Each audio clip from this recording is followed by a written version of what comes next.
Welcome to Gabbin with Gavin.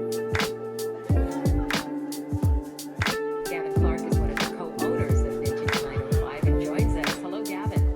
Gavin Clark has been selling vintage clothing in downtown Whitby for over 3 years.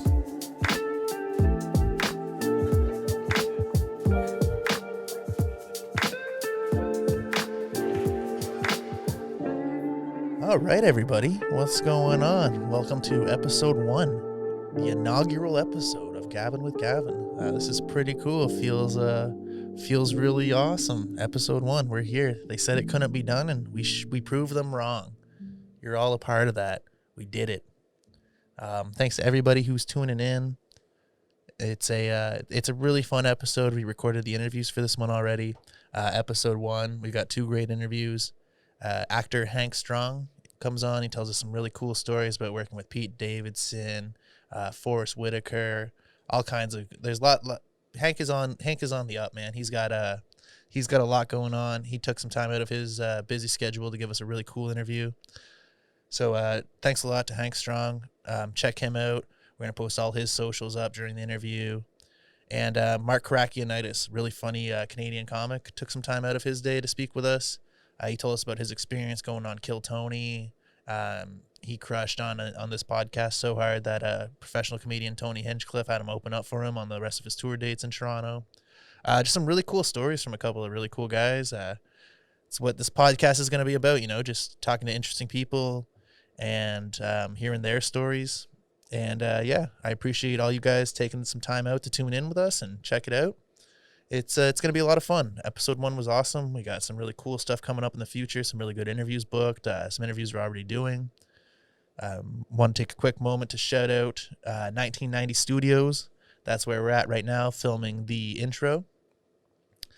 We're going to throw their socials up. They're just at 1990 Studios on all the big ones. Check them out. And the interview with Hank was filmed at Toronto Podcast Studios. Another great spot.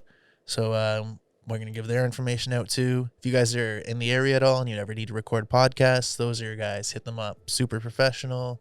Done a great job, and really excited to get this episode out to you guys. So without further ado, here is episode 1 of Gabbin with Gavin, featuring Hank Strong and Mark Korachionitis.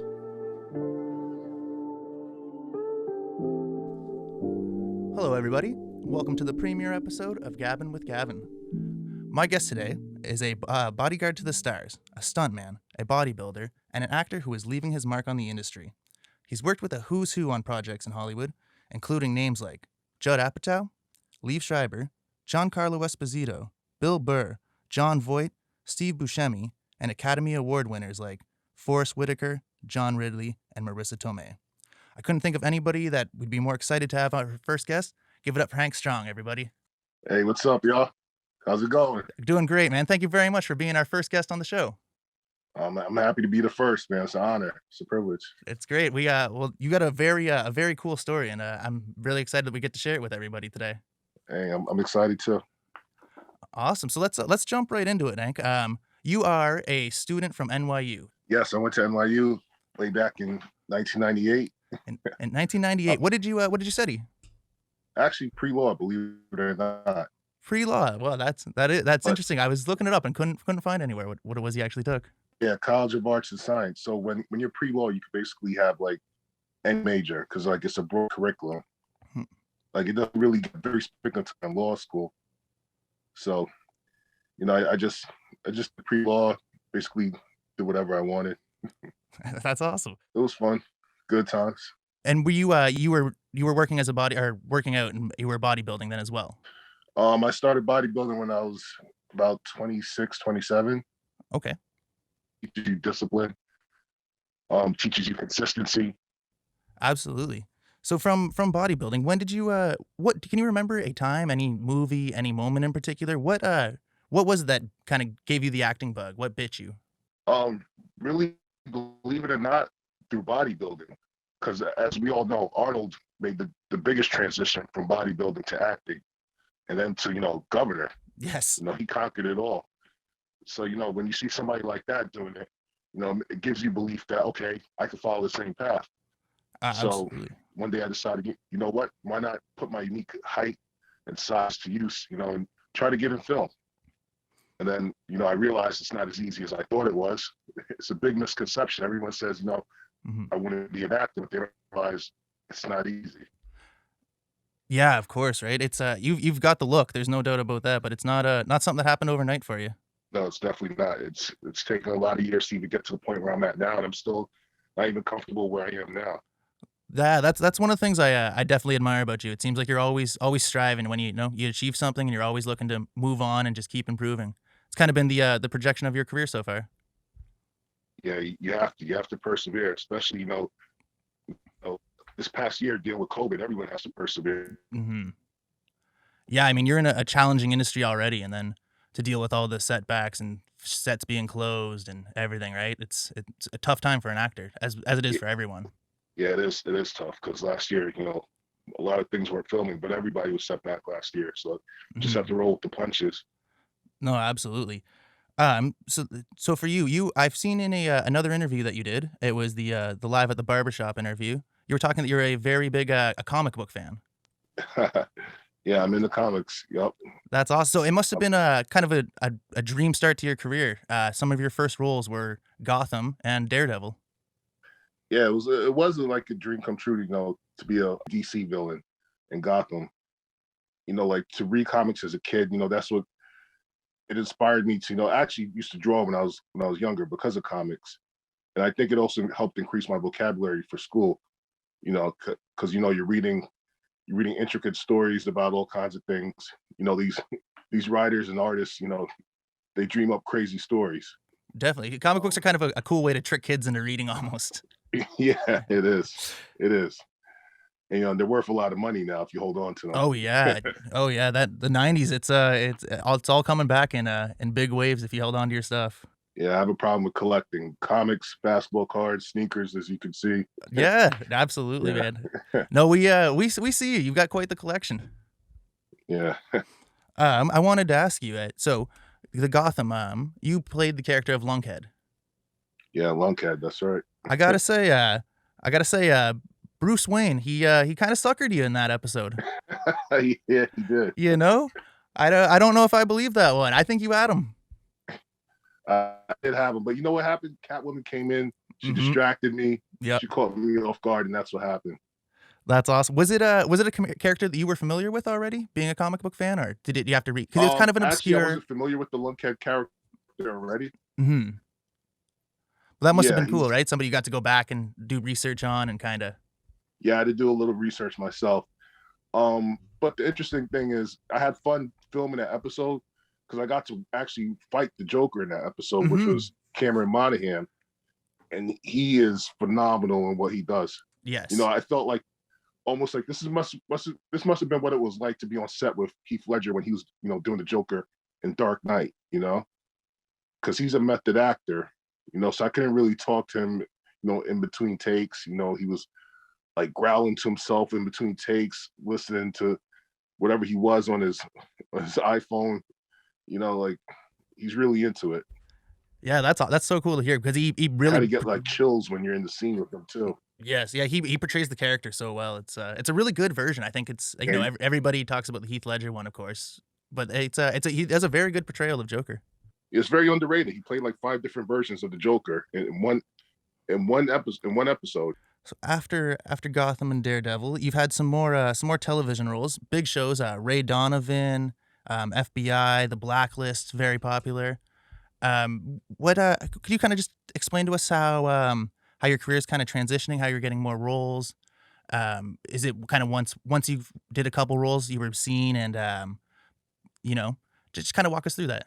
I had to grind really for a couple of those roles. Your time isn't your time, when you're a bodyguard. You don't, you eat and sleep, when your client does. So it's impossible to maintain any type of physical, regimen when you're with them. So I had to get out of that world if I wanted to pursue acting the way I wanted to pursue it. So once I did that and I stopped, I humbled myself into background work. And when I did the background work, through that I was recognized and I was able to I did background on Gotham, and then they gave me an audition, and then that's how I got the role Lunkhead. So then through that, I started doing, a little bit more background work. I did background on Ray Donovan. They saw me and said, "Hey, you should be, fighting with this guy. You should be fighting Bunchy." So then they gave me an audition. Sure enough, I was able to get on that series, which was a phenomenal series too. Blacklist, I had an agent for that. The Last OG, I was able to get. They found me through other stunt work that I did previously. Like it's, once you get the ball rolling, it kind of helps. You get recognized more. One of my favorite roles that you've portrayed was Big Dick Buster, Godfather of Harlem. That is it. Yeah. I gotta say, I watched the whole show kind of to prepare for this interview, and it is a incredible show. Forrest Whittaker, of course, he is incredible in his role of Bumpy Johnson. Your character is incredibly intense. You got to work directly with Forrest. It must have been a great experience. Yeah. Like that was one of the most nerve-wracking experiences I've ever had acting, because Forrest Whitaker, I just, you can't fuck up. You don't want, what's this guy doing? Why are we waiting on him? Of course, yeah, but it was awesome to see you in that. Any plans to bring your character back for season 2? Any talks of that? Yeah, they are bringing my character back for season 2, but I think later on in the season. Awesome. So right now they're at the midway point in filming. So I'm actually probably going to be back on set pretty soon. Hey, well, congratulations. We'll be sure to look out for that. Thank you. Yeah, and anybody who hasn't checked that out yet, Godfather of Harlem, incredible show. It's a 1960s based. If you are a fan of the movie American Gangster, it's a great television series, almost a prequel. Yeah, it's a prequel because American Gangster was about Frank Lucas. This is about Bumpy Johnson, and Bumpy Johnson was Frank Lucas's mentor. So this all takes place before American Gangster. Mm-hmm. So there's a lot of story to tell. Bumpy was a man of the people. Harlem loved him. Malcolm X was alive during that time. Muhammad Ali was alive during that time. Mm-hmm. So there's a whole lot of story to tell. Yeah, it really, there was a lot going on. It's a great period piece. Like the sets are all done really well. Like you said, there's episodes with Muhammad Ali, Malcolm X. There's Bobby Kennedy. There's so much happening in the show, and right. Really glad to see it that you're gonna be around on season 2. Yeah, I love it. I'm blessed to be on that show. You were talking earlier about your working as private security for some hip hop groups. You were a part of a pretty infamous moment. Yeah, so I used to work with Migos, yes, and I was there when the whole Joe Budden thing went down. 2017 BET Awards. Yeah. And I ended up being a part of a couple of memes that went viral. Yeah, where's the security? Yeah, so for anybody not sure what we're talking about, the infamous near scuffle of Joe Budden and Migos at the 2017 BET Awards. If you see the video, see the security coming, that's our guy Hank Strong coming in to save the day. No, it's really cool. You got to you've got to see you've had some firsthand experience seeing things that people travel around for, and you've got to live a lot of really cool things out.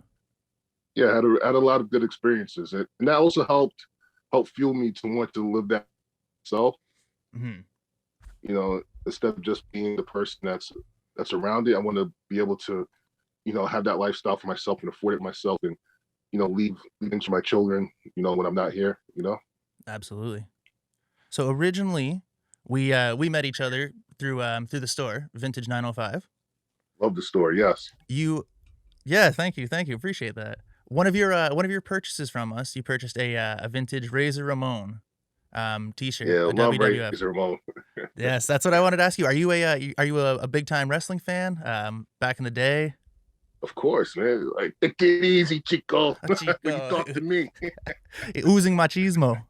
Yeah, that's great. The reason I ask you, with your acting abilities and your build and everything, is professional wrestling something you ever considered going into?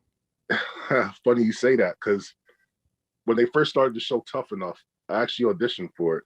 No way. I tried out. I didn't make it. I didn't make the cut. I don't know why, but And that was Maybe they for figured the student can't be bigger than the teacher. was that I don't know. that was the first one, season 1?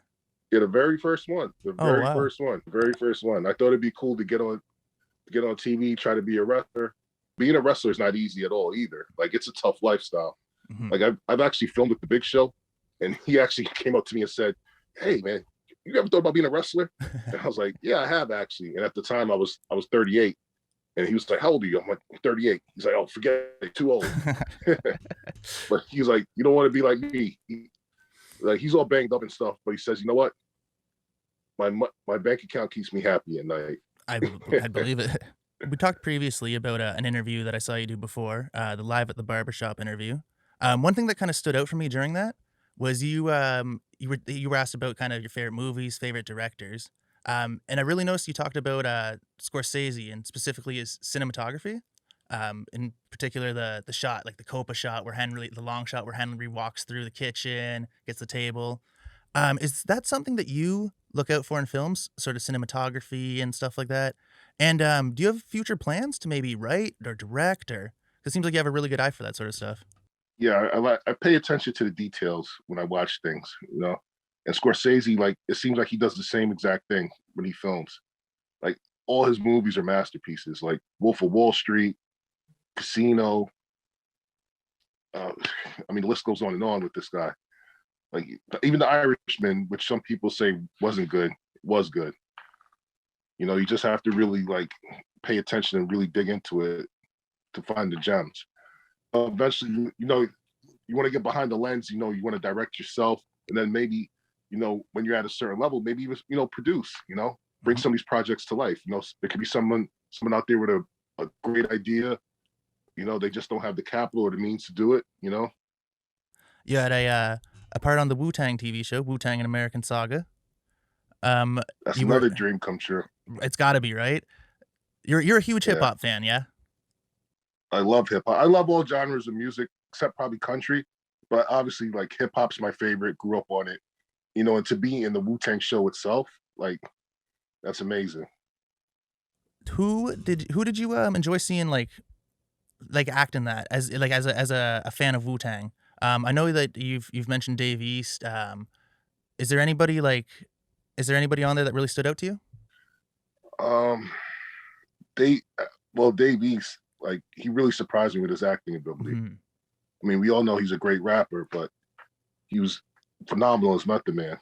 I heard you say that your scene was cut down a little bit in there. The prison fight was shortened a little bit for TV. Yeah, so this is the downside. Shoot a lot of footage, but most of it doesn't even make it onto the screen. Like, they edit it down, you know, to what, you know, to the time constraints or what they feel needs to be seen or not seen. So that fight scene in episode 1 was a lot longer than what they showed. A lot longer. Crazy. It was off the wall. It was like a WWF like Royal Rumble, you know, That's great. It's like COs jumping in there. Yeah, it's too bad because you never cut a fight scene, right? Like, but hey, I mean, sometimes they gotta, but hopefully we'll see a director's cut one day. Yeah, hopefully. Well, let's talk about your biggest project to date.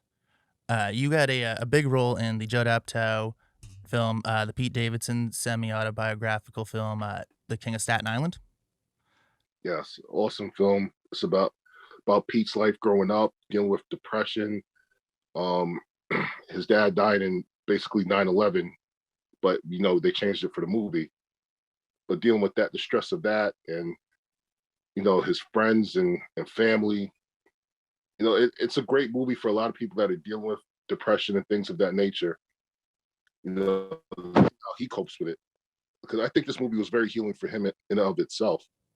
Mhm. You know, to go through that process. You know, it's a scary thing to tell your story like that for the whole world to see. And Pete did that. And he did it in a beautiful way. And Absolutely. the movie was hilarious. It was funny. It was heartfelt. It's up for a Critics' Choice Award, actually, for Best Comedy. Hey, I saw that. Congratulations. That's Yeah, a thank you. great film to be a part of. It really was a beautiful story. Like you said, it's sad. It's hilarious. It's kind of everything like Pete Davidson's public life has been. And yeah, like you said, they did a very great job putting it on screen. Tell us about your role in the film. I played a firefighter, Sandy Gardner. Like he's very into fitness. You know, he watches what he eats. um, like he makes sure like things are like vegan and stuff like that. You know, Hmm. like he makes tofu meatballs.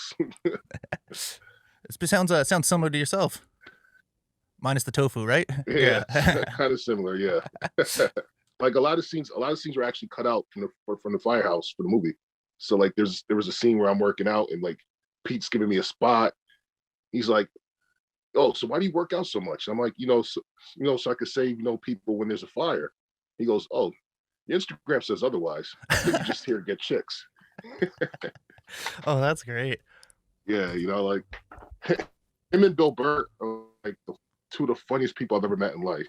Hmm. A lot of it was improv too. Like these guys are just comedic geniuses. That was something I wanted to ask you about. A lot of Judd Apatow's movies are famously like there's a lot of improv in it. Were there any moments that you can remember from set that just stood out as being, you know, classic moments for you? Well, Judd's genius in and of himself. Like, all right, there is a scripted version. Like he just doesn't fly off the handle. There's obviously a scripted version, and we do the scripted version. We go through it. We run through the rehearsals. We film take. And this is where Judd lets you do whatever you want. He gets behind the mic and he yells. It was like school. He says like crazy shit. You just follow that and you run with it. And Bill's great at doing it. Pete's great at doing it. A lot of the other cast members were great at doing it. And I kind of see now why his movies are so funny, like 40-Year-Old Virgin. Get him to the Greek. Hmm. Like Knocked Up. He's just on a whole different level. Yeah, absolutely. Comedic genius, and I know his track record just sort of speaks for itself with all the movies he's done. You have a particular scene in the film where you where you go up to Pete Davidson, you say thank you for your sacrifice. He's not sure what you mean, and you he says, I didn't do anything, and you said didn't you? That scene was it kind of stood out for a lot of people in the movie. And I know Pete Davidson was doing media, and he talked to Howard Stern, and Howard, that is, kind of handpicked that scene out and said that really stood out for him. Was that something that meant something to you? Yeah, it did mean a lot to me. The biggest reward as an actor is for people to love the work that you do. Because it's art. It's basically you're creating art. That's what I want to do. So for Howard to recognize that, it did mean a lot to me. Because it's not like I called him up and say, "Hey, say this," or Pete told him to say that. Hmm. That was just really him watching the movie, and that's what he really felt. And it was a touching scene between me and Pete's character, because Pete really did make a sacrifice. His dad gave his life, so others could live. Hmm. It's that I can't think of a bigger sacrifice than that. And he was okay with his dad being a firefighter at that time when he was younger. I mean, obviously, I probably wish he wasn't a firefighter, after he wasn't around. But then he came to understand and realize, he did what he had to do. You know? No, absolutely. It really is a really touching scene in a great movie. Working with Bill Burr and Pete Davidson, like two great comedians. Did they ever after filming go do mics or anything? Go do some stand up shows? And did you ever go see them perform? They did do stand-up shows. Unfortunately, I missed some of them. I wasn't able to get to any of them because I was so busy just trying to prepare for this character. Of course. Like I didn't really have a lot of downtime. And then we had long days on set. But for them, it's like after filming, I would go to the gym. For them to go to the Comedy Cellar, that's their gym. Yeah, exactly. They're going to work their comedy muscle. Exactly. Yeah, I just can't say enough. Like amazing film. Your role in it was great. There are just some amazing performances in it. Bill Burr, Marissa Tomei, Pete Davidson, of course. Action Bronson. Let's not Action forget Bronson. That's where that's where I actually wanted to get to that. That must have been I've seen you guys had some cool pictures on set together. What was Yeah. he like to work with and just be around? You know, he's an awesome dude. Like the first time I saw him was in the audition actually. You know, but I'm so focused when I'm in an audition, I don't even speak to anybody. You know, he said hi. I kind of said hi, like, oh shit, that's Action Bronson. But you know, I was focused on trying to book this role. Of course. But you know, finally when I saw him on set, you know, I was talking to him, such a nice guy. You know, I even when I saw him perform at Rolling Loud with my son, you know, he's an amazing dude, and he's into fitness right now too. Like he's lost a ton of weight. He's taking it more serious than I am actually. You know, he's doing some stuff that I can't even do. It's crazy to see his transformation. It is. You know, it's inspiring, and I'm like, you know what? If you keep going, you're gonna start getting the roles that I'm going for. I'm gonna be out of work, man. You gotta slow down, buddy. That's great. So your acting career is really taking off. You've got all these big roles you've done now. What's sort of the next steps? What would you like to do? What are some dream projects of yours? Where do you see yourself going from here? What I really want to do is get a lead on a series. That's going to take a lot of work. And then also a lead or a supporting role in a movie. So yeah, like I said, it's going to take a lot of work. Fine-tuning my acting skills. I think that's the next step. Like, and hopefully COVID's over so people can return to the theaters and actually enjoy the stuff that we put out. You know, it's nice to watch stuff at home, but certain things you have to experience in the theater. Absolutely. It was tough with King of Staten Island with how everything worked with the release. Like that would have been a great movie to go see in the theaters, you know. Yeah, like the red carpet for that movie was actually going to be on the same day as my birthday. Oh no. Yeah, it was heart crushing. Yeah. It's been great talking to you, Hank. Is there anything before we kind of sign off here? Anything that you want to tell everyone where they can find you? If you're looking for me, you can find me on on IMDb. You can look me up, Hank Strong. You want to find me on Instagram, it's the Hank Strong. Find me on Twitter, it's Hank34. Or actually Hank Strong, sorry. Perfect. And also, if you're looking for vintage tees, you know, hit up Vintage 905. You know, they got the best stuff. Now, I didn't get this from you guys, but I'm pretty sure you guys have it. Hey, we got some stuff. That's beyond prime time at the draft. Yes, sir. It's so much money, you're going to have to put them on layaway. Yeah. I need a Jordan shirt from you guys. I need a vintage Jordan shirt. We got you. It's tough finding something in your size, man. It is. It's a headache. Well, this has been awesome. I really appreciate you coming on and taking a little time out of the day to talk to us. We'll be keeping an eye open for you and all your upcoming roles. And yeah, thank you very much, Hank. Anytime, man. It was awesome talking to you. I love the store. I'm really into like vintage clothes, you know, and you guys like have a really great selection. Really appreciate that. It's like your sports meant a lot. Like just as we've gotten to know you, you know, you're always sharing and putting us on, and we really see that. We appreciate it, and thank you for being the very first guest on the podcast, man. I appreciate it, guys. Thank you. Hey, I'm sure we'll talk some more when you book that next big role. Definitely, I'll give you guys tickets to the premiere and everything. When you're starring in the show or you're the main on a movie, we'll be there. All right. Awesome. Thank you very much. Really appreciate it. All right. Thank Take you. care, Hank. 5, 4, 3, 2, 1. Awesome. Welcome to Gabbin with Gavin. This is a second interview on our first episode. Really excited right now. We are joined by comedian Mark Korachionitis. Mark's a hilarious comedian from the Canadian comedy scene. In a relatively short time, he's made a really big name for himself. Yeah, probably the defining moment for Mark is a appearance on the live podcast Kill Tony. Mark made such a great impression on the host, Tony Hinchcliffe, that he had him open up for him at the JFL 42 dates in Toronto. Mark, thanks a lot for joining us today. We're psyched to have you on here, man. My pleasure.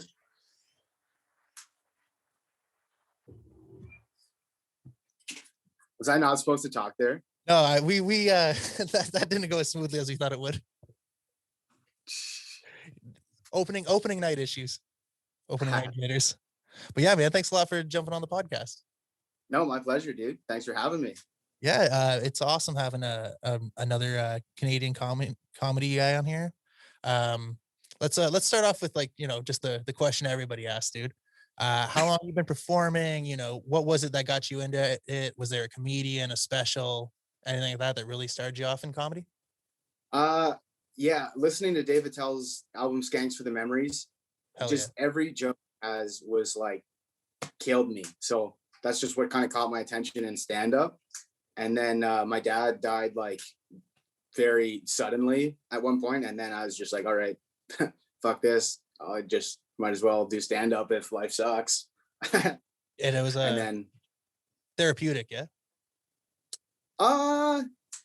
After a while, at first it was just an angry lost dude who had no idea what he was doing, just doing, I don't know, man. It wasn't like, I don't know what I was doing, like not fun, like I don't know.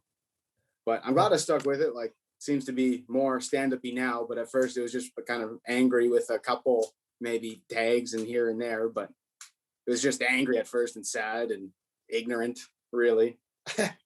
That's kind of the basis though, right? Like that's the raw emotion that kind of forms your material. It really is. It really is. I find pain and just, I like the darkness in jokes. Like I like to talk about the shit nobody wants to talk about and just throw it in your face. Absolutely. No, that's awesome, man. I mean, sorry, it's not awesome that your dad died. Yeah, But so how old were you when you started? I think maybe about 23. Cool. And it's been how many years now? I'm 28 now. Awesome, man. So 5 years ish in comedy. I think I've been like performing for like 3.5, and then COVID hit. It's such a weird thing. It's like how do you count that time? Yeah. And like I don't know, man. Everyone's different. Like, yeah. I was never one of those guys that like marked the day I started, like, oh, I've been doing X amount of time. Like who fucking like for, I guess, I don't know. Some comedians like know to the day when they start. I'm like, dude, what the fuck? That's psychotic. It's wild, right? When somebody's, oh, this is my 237th set. Yeah. Like I didn't even, after like doing it for 2 years, that's when I was like, okay, fine. I'll just pick a day when I started just to have an answer when these people keep at it. Well, that's awesome, man. So Dave Attell was a big inspiration for you. Skanks for the Memories? Yeah, all of his special, like everything he does. I think what Dave Attell's thing is he just has a standard of excellence that nobody can maintain. Like, you know what I mean? It's got to be one of the most jokes per minute comedian ever. Like, I agree, and I don't know. I talked to some comics and they say he's like a great club comic, and I don't technically know what that means, but like I think that part of it is like a high laughs per minute and just keeping the laughter going, just boom, boom, boom, boom, boom, and he's the best for that. You do always hear that about him. He's the comics comic. He plays to the back of the room, but I feel like if anybody kind of listens to Attell, he's the man. Yeah, if someone says they don't like Dave Attell, I'm just all right. Nice talking to you. Yeah, what are you doing? Yeah, don't appreciate your opinion anymore. But the way he changed, like I saw him in New York like 2 or 3 times in 1 week when I was there last summer, and he's changing his jokes every night. Like They're not the same. It's like, and the way he was playing off the crowd and just going into it with other comedians at the back of the room, like while he was performing, it's like this guy's transcended stand up and he's just having fun now. Like he's phenomenal. You got to cut me off about Dave Attell. I won't stop talking about him. Dude. Oh man, keep it coming. Let me ask you, where what were you doing in New York? Were you doing gigs down there? So no, basically just watching stand up. Me, Jordan Polachicchio, and Raphael Lucadellas. Raphael was in I forget what the festival was called, but he made it into a comedy festival, so we just went with him. And then me and Jordan would just go to the Cellar every night and just watch the comics do their thing. Amazing, man. How was, like, tell us all about the Cellar. Dude, so they have I think it's called the Olive Garden above the Cellar, and the comics hang out there like before and after their set.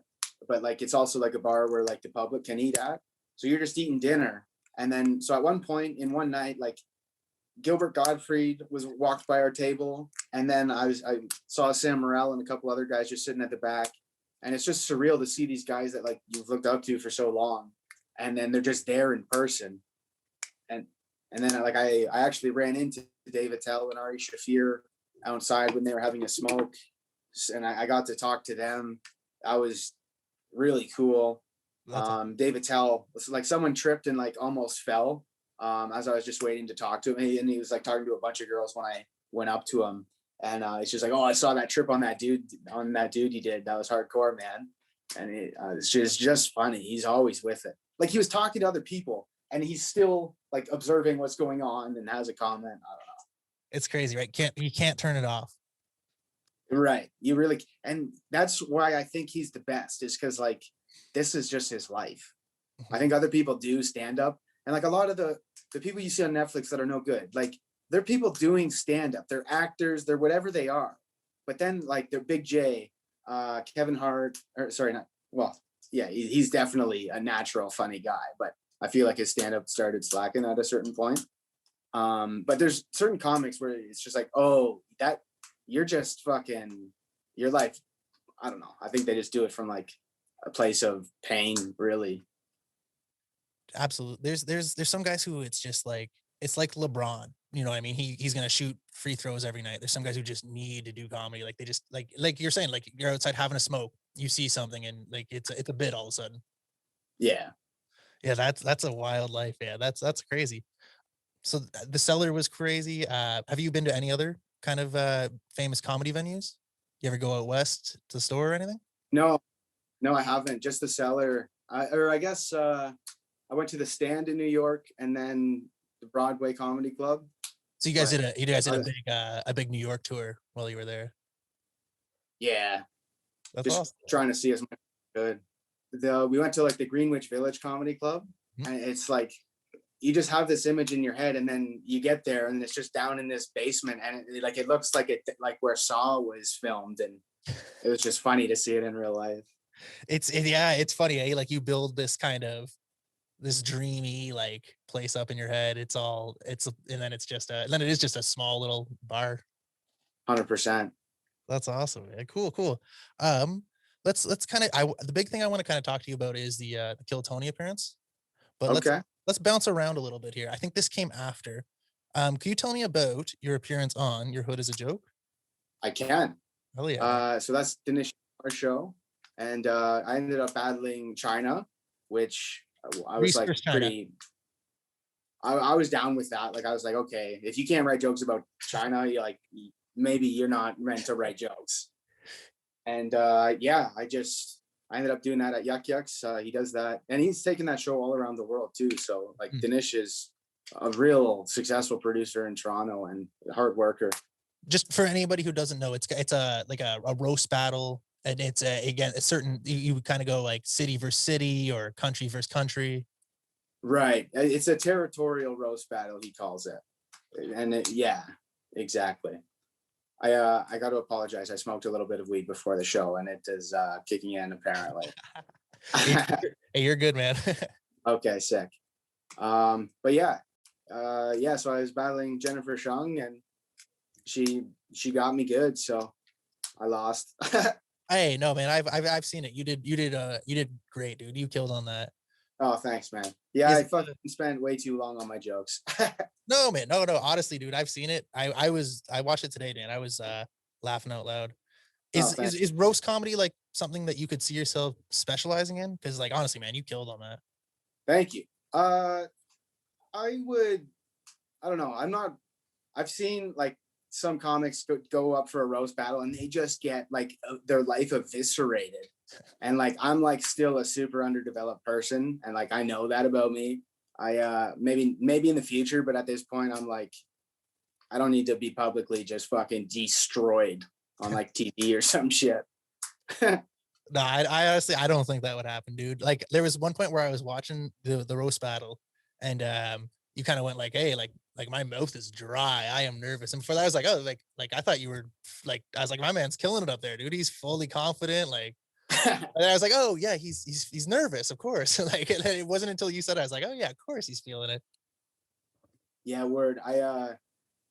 you have no idea what's going through my head when I'm on stage. At that point, like I've grown a lot since the pandemic hit, but at that point I was a very, like I'm an underdeveloped person, man. Like my anxiety is brutal. I didn't really know how to deal with it at the time, but yeah, I just wish I didn't even say that at all, because I don't realize that like people can't tell the thoughts in my head. So like if I just didn't say that, I wouldn't have looked like a total fucking No, not at Yeah. all, dude. No. It was like it kind of it did like take me aback a little bit. Cause I was like, you were just crushing up there, man. Like you had. We're gonna splice in some clips like from there like for the episode. oh So shit. everybody else can see. Okay. But Okay, Greece is gonna go first. Roasting China. Make some noise for Mark.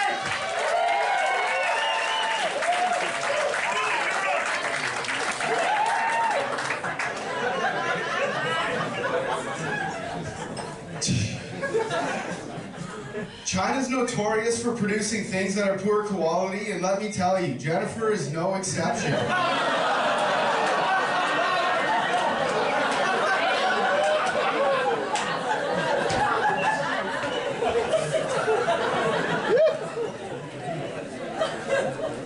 I am really looking forward to seeing Jennifer do her 5 minutes tonight, mainly because the average Chinese girl's lifespan is 5 minutes. Thanks to China, there's more youth in Asia than there is youth in Asia. She's here tonight to do the impossible, and no, I don't mean pass a G2 test. Greece is the cradle of democracy. They're the founders of philosophy. They gave the world astronomy. What did China give it? Coronavirus. like yeah, and you absolutely. All right. Is it something you'd like to do again? More roasts? Oh yeah, for sure. I like the territorial ones, because then it's just like, okay, the country I'm from or my neighborhood, like Yeah. that's like no pain roast, really. Yeah, exactly. You insulted Greece. It's not. Yeah. I mean, I'm half Greek. Like, look how white I am. I'm not gonna be that offended. Oh, that's awesome, man. Let's jump into it then. Probably would you say the Kill Tony spot was the biggest moment of your comedy career so far?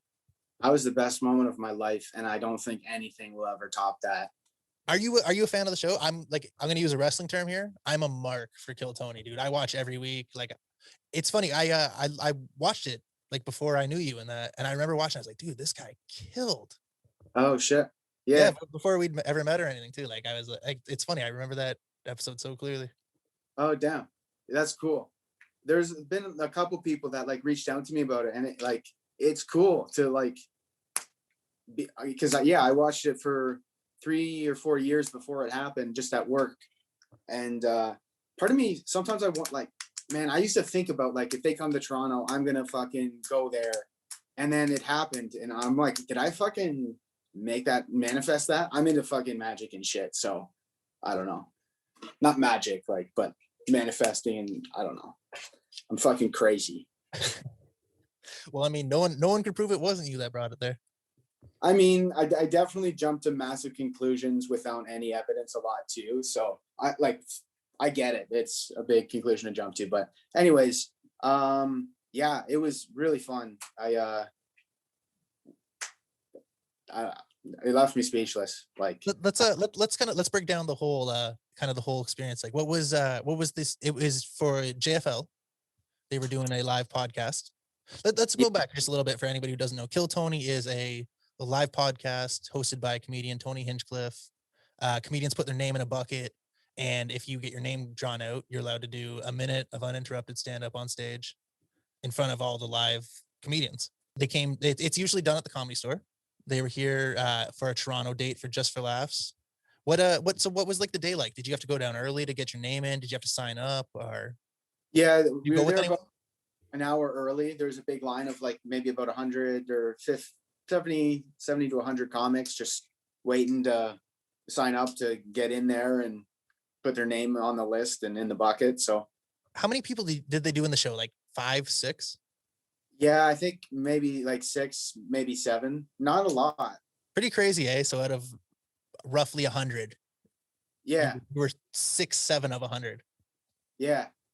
Yeah, that's I was waiting in line with Jam Easy, and when he got there, he's like, "Man, I got a good feeling about this, and my name's gonna get pulled." And me and Hassan Chowdhury were there together, just waiting in line, and then Jam Easy's behind us, and he's telling us that, and we're like, "Dude, shut up! Like, shut up!" And then his name gets and he got pulled. then, yeah, and I'm just fucking yelling from my seat, "Jam Easy!" Like, I was so happy, like I couldn't believe it, and then I'm like, "Oh shit! Did Jam Easy fucking manifest his spot?" I don't know. No, that's awesome, man. So Jam Easy went on. You went with Hassan as well. These are all great local comics. Who else did you guys go with? Anybody else in the crew? No, I just met Hassan there. I wasn't even gonna go because like I was scared they were gonna interview me after, and like I knew how underdeveloped I was, and I was like, I don't want to fucking answer any of his questions. So like I wasn't gonna go. And then Hassan's like, "Man, just lie, just go, whatever, man, fuck it." So then I ended up going, and then he didn't even ask me any questions after, and I was like, Jesus Christ, that was sick. Yeah. Honestly, the interview is kind of like the make or break on Kill Tony. It's always like you can bomb your minute, and then if you kill the interview, you're good. Yeah. Thinking back now, they just kind of said, "Mark, you crushed." You chose your words like so perfectly, and there was nothing wasted. That was like a perfect piece of steak, dude. They cut all the fat out. That was so good. Thank you. That was so good.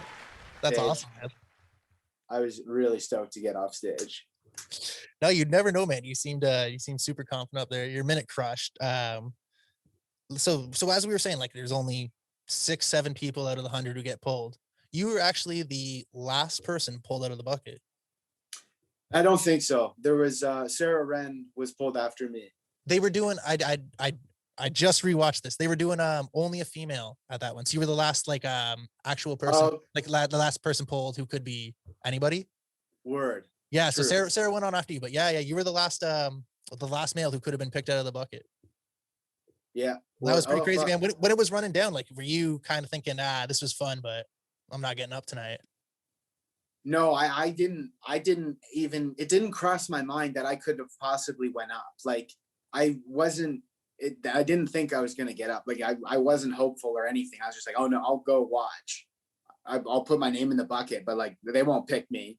And then they picked me. Like I knew what jokes I would do if I went up, but I really was not like, I didn't think I would at all.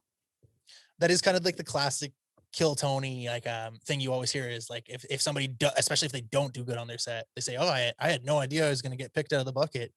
How did that kind of like a minute too, dude? A minute is a hard time to win over a crowd and be funny. Like, how was that? Just knowing like just getting your name picked out of a bucket, knowing you've got to go up and you're going to be doing comedy in front of how many people were in the crowd that night?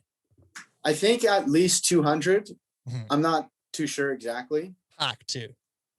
Yeah, it was when I got the laugh, you can see like the literal shock. Like a noise came out of my mouth, like, and from my gut, I was like, oh, like it was literally shocking. And with regards to how I felt about doing a minute, most of my jokes are pretty short, so I was actually like pretty down with that. I just like do a setup and then a boom, and that's basically all I did at that point. So it was perfect. I like my limited skill set. Well, I mean, you're being modest, dude, because you did your minute. You absolutely crushed. Like there's kind of no denying that. It was lucky. Dude, you crushed so hard that Tony had you come and do a set. He had you open for him the next night. Wow. Mark Korachionitis, ladies and gentlemen. That was great. And that is how you kill Tony. Wow. Kill Tony. Fuck yeah. Incredible fucking set. I'll tell you what, I have my last hour-long set is tomorrow here in this room at midnight. I do believe tomorrow night. If you'd like, I'll throw you on for a 5-minute guest spot. Fuck yeah, dude. Is that cool? That's dope. Then let's keep it moving along. There he goes. He did it. Mark Korakianitis. That was a very lucky, well-timed set to do well on. I'm very pleased I did well that night. You should see me how often I bombed before that. You're being very modest, dude. I've seen you at mics. You never bomb. Oh, But so tell us a bit more about that. What was so Kill Tony went extremely well. You did your minute. Huge laughs from the crowd, as you can hear through the whole thing. Mark Korachionitis. Mark Korachionitis. Mark Korachionitis. Oh, good tune. Here he comes.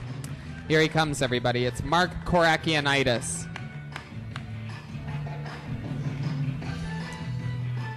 One more time for Mark Korachionitis.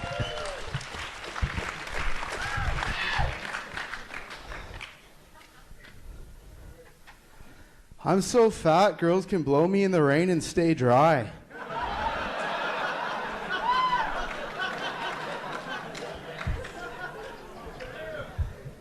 I'm so fat they don't.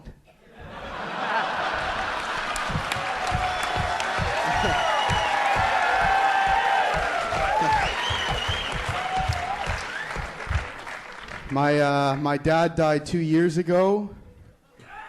It was the hardest year of my life. I had to clean the eaves troughs, close the pool, fuck my mom.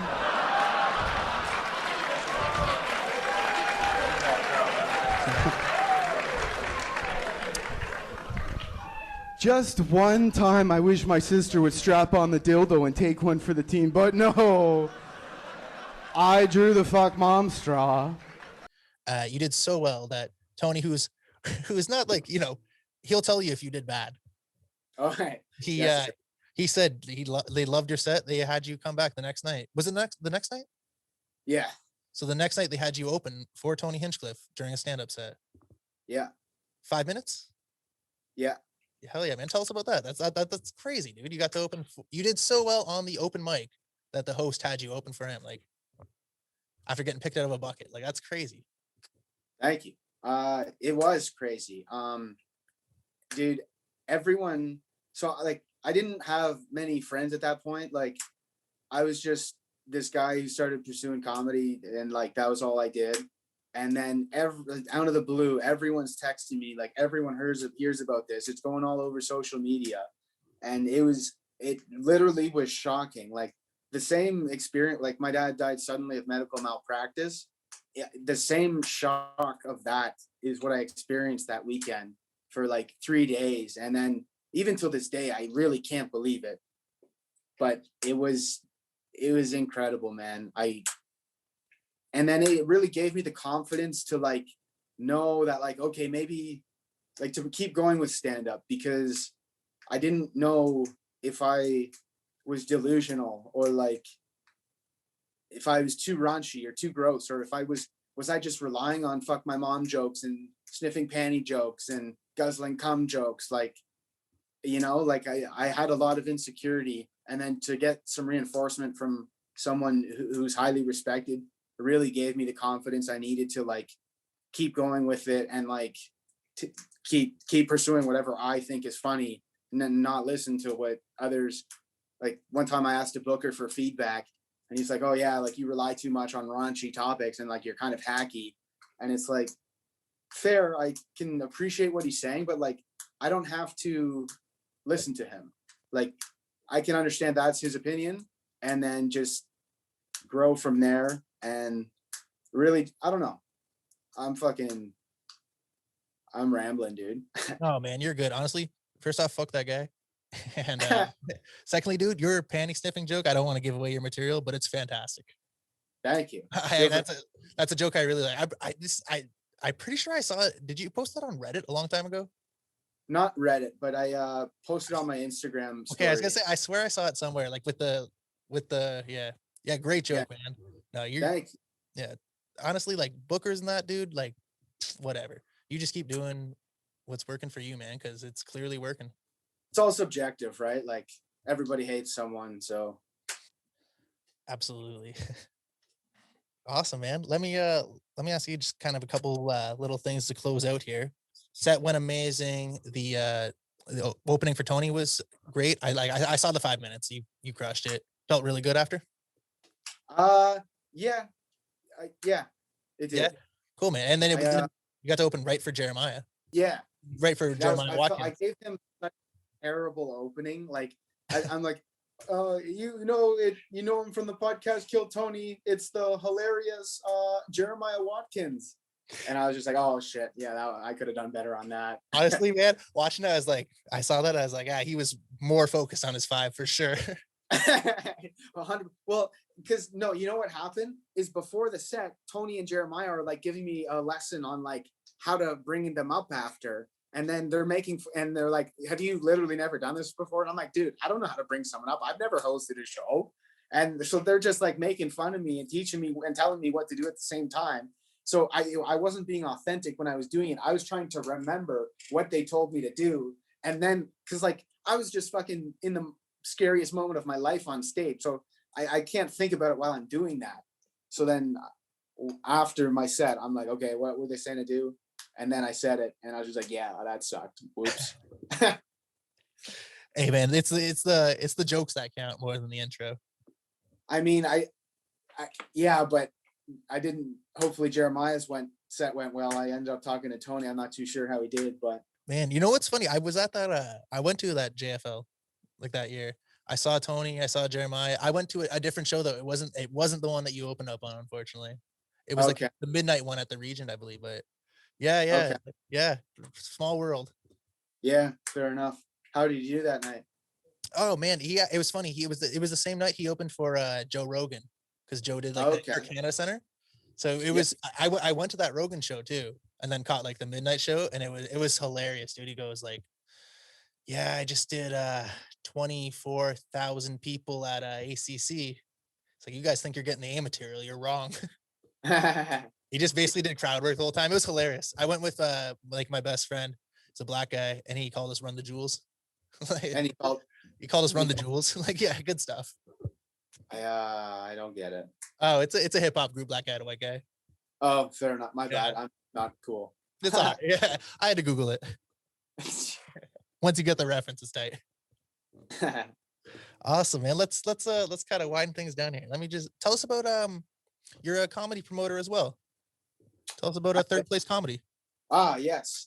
So that's just the brand that I like to do my shows under. I want to learn to make some money in comedy eventually and like transition out of being an architectural technologist. So that's kind of, I don't know what I'm doing with that yet, but I know I'm going to pursue shows and see what we can do with that. I don't know what to expect with that, but outdoor comedy shows, indoor comedy shows, just whatever we can do, really. One of the toughest times to kind of get your start as a promoter with everything going on. Yeah, not ideal. You've had some great shows. How many have you done now? 3? Yeah, we did 3. Yeah, man, you've had some big names. You got Tyler Morrison. Yeah, Tyler Morrison is my favorite comedian. Like honestly, like as far as all comedians go, he's one of my top 5 comics. I think his writing is just bang on. So I was super stoked to have him. We had Mike Rita come out for the second one. Mike Rita, top comic. I think he's absolutely hilarious. And then I think we only ended up doing 2 shows. Our third one we had to cancel just because COVID. I think the second wave was on the horizon, and it was too close to the second wave. I didn't want to risk it, so I ended up canceling it. But strange times, man. To say the absolute least. How have you kind of found things like as a stand-up right now? Are you doing any Zoom shows? Have you done anything like that? I'm not right now. I've taken a little break from stand-up before, and I found that the time off like really helps you come back with a fresh perspective. And like if you're constantly in stand-up mode, you can't look at your stand-up from an outsider's perspective. Interesting. I don't think. And I just really found taking a break to be helpful. And so basically, rather than like, I agree, I probably should be writing at least an hour a day right now. But I'm more just focused on growing. Like, I have a lot of trauma, and like, I have some shit to work out. I need, like, I'm just trying to kind of sort myself out as a person right now. And also because I got into the, like, identifying as a stand-up comedian, like sacrificing everything. And I kind of like lost what it was to be a normal person. And I kind of want to get that back to, like, so I can know what it is to like relate to other people and like know what normal people are like and what it's like to just go to work and then watch TV after and then make dinner and then work out and not write and not be worried about what others are doing in the scene and that stuff. So I honestly just thought it would be more productive for me as a comedian to take the time off from being a comedian than it would be to write an hour a day when I can't even go do the material. And plus I find every time I sit down and write, man, it's a waste of time. I don't know how to I can't. I can tweak past material that I've already written, but like to sit down and write a new joke, I really struggle to do that. It's so different for everyone, man. I feel the same way. I like, if I ever sit down, I'm like, okay, I'm gonna write 10 jokes today. I'll get nothing. Like, you know what I mean? And sometimes I just sit in there, watch TV, like, oh, that's funny. Like, and just start writing some shit down. Like, everybody's process is different for sure. Yeah. But it's, I was listening to a Seinfeld podcast with Tim Ferriss, and I thought it was great. If you're looking for more writing tips, I highly recommend it. Was that where they were talking about writing like a couple minutes a day? I think they said like set an alarm for 15 minutes and like you don't have to even write, but like don't do nothing else but you do nothing else but write. But like even if you don't get anything, that's fine. But just do that for 15 minutes a day and don't be distracted. And then he's like, that'll naturally turn into like a half hour, 45 an hour. I did see that shared somewhere though. It was, yeah, it's crazy, man. It's crazy how just different minds work for comedy. That's what makes it so brilliant, right? Like everybody, it's a group of outcasts whose minds all work in a different way, all trying to pass off jokes in a natural conversation. It is. It's a crazy thing to watch and be a part of. It's a beautiful thing, man. Let me kind of just ask you to wind it down here. What's next for you? Where do you see your comedy career going? What kind of goals you have you're working for? You're gonna do more producing. Just tell us about it. I don't know, man. Part of me wonders if I'm delusional. I have big plans, but we'll see what happens. I would like to move to New York if I can get some press and get some awards and get what you need to be granted an entertainer's visa. If I can save the money to make the move, if I'm at the stage in life where I can still up and move, I'm not too sure. I don't know. I definitely I want to be a comedian for a living. I'm open to doing that in Canada. And I just want to do what makes me happy, man. Like my number one goal in life is to be happy. So like if that means staying in Canada where my mom and my family and where my family is, then so be it. I'm too young and underdeveloped to know what's right for me at this point, if that makes any sense. I think you're being a little bit humble, man. Like, how long have you been doing comedy now? You were like with 4 the years. pandemic, you've made a mark on the Canadian scene already, dude. Like you're yeah, man. Yeah, you're definitely like a comic in the scene I look up to. Thank you. Yeah, man. I'd say just keep doing what you're doing, man. Like it'll all work out for you. You're a very funny guy. I don't know. I'm gonna stop sucking up to you, but you're crushing it, dude. I appreciate you saying that, man. I really do. To hear that is fucking wild. But you yourself, you fucking exist on my radar as like one of the most successful guys I know, dude. Like, and that you're coming out to London the other night. Yeah, man. No, I love that mic, dude. When that's running, I'll see you at the Fiddle again. That is a fucking good. That mic is amazing. You guys have some killers out there too, man. There's some very funny guys in your scene. London is weird. I was telling some guys in Toronto about it and they didn't believe me, but like the people in London are very talented. Very talented.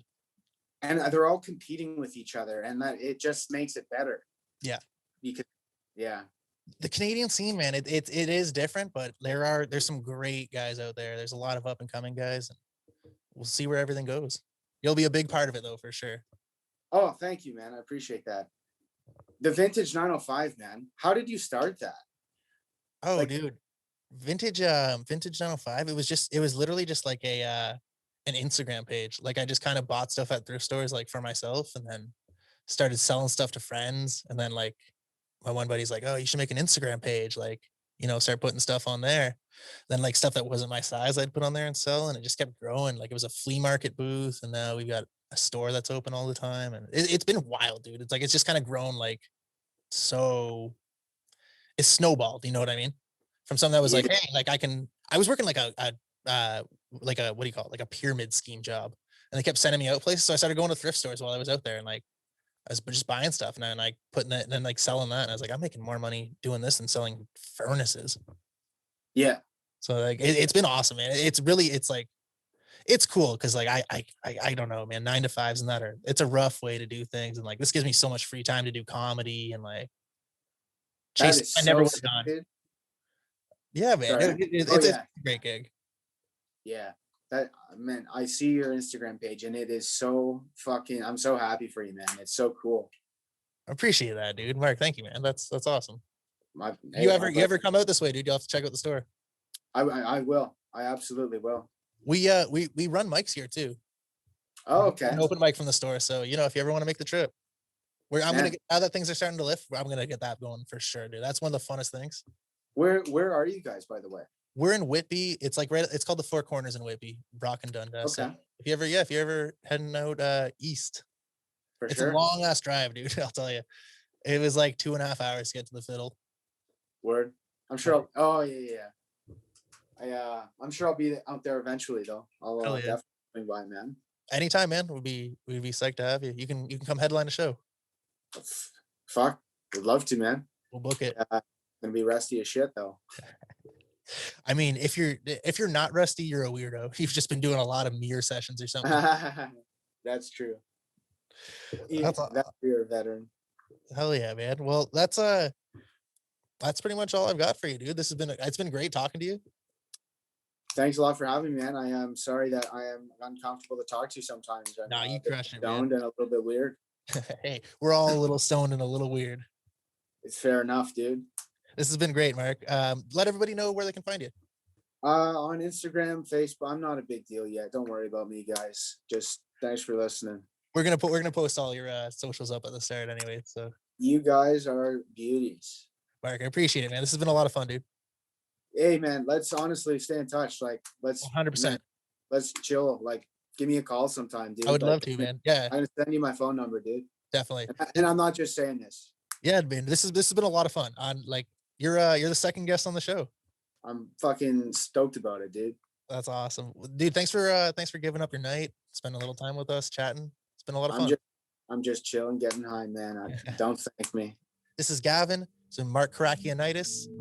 This is episode 1, Gabbin with Gavin, and we're out. Thank you very much for tuning in to episode 1 of Gabbin with Gavin. I appreciate all you guys. We had some great guests on this week, Mark Korachionitis and Hank Strong.